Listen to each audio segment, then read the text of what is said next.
সম্প্রতি WBCS ছাড়াও WBPSCর আন্ডারে যে কোনো পরীক্ষা এবং ওয়েস্ট বেঙ্গলে সমস্ত পরীক্ষায় ওবিসি সার্টিফিকেট ইস্যুকে কেন্দ্র করে একটা বিষয়বস্তু আনন্দবাজার পত্রিকায় ছাপা হয়েছিল। সেখানে স্পেসিফিক বলা হয়েছিল ওয়েস্ট বেঙ্গল সিভিল সার্ভিস সহ বিভিন্ন WBPSCর আন্ডারে পরীক্ষাগুলো স্থগিত করা হয়েছে। এবং আরেকটা জিনিস ওখানে বলা হয়েছিল যে পূর্বে যে সমস্ত পরীক্ষাগুলো হয়েছিল সেখানে কিন্তু কোনো সমস্যা পড়বে না বা কোনো পরীক্ষা নিতে অসুবিধা হবে না। কিন্তু গতকালকে পিএসসি অফিসে ডেপুটেশনের পরে একটা বিষয় উঠে এসছে, সেটা হচ্ছে এরকম, পিএসসি চেয়ারম্যান সাহেব বলেছেন যে খুব তাড়াতাড়ি হয়তো 2 সপ্তাহের মধ্যেই তারা একটা পিএসসি ক্যালেন্ডার বার করবে, সেটা এক্সামের এবং নতুন নোটিফিকেশানের, এই একটা বিষয়।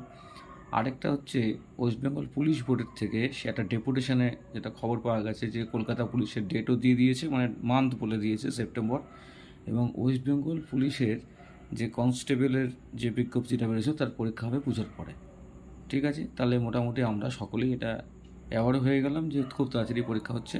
তাহলে আমরা আবার নতুন ফর্মে আমরা নেমে পড়ি, এটাই আমরা আশা করব।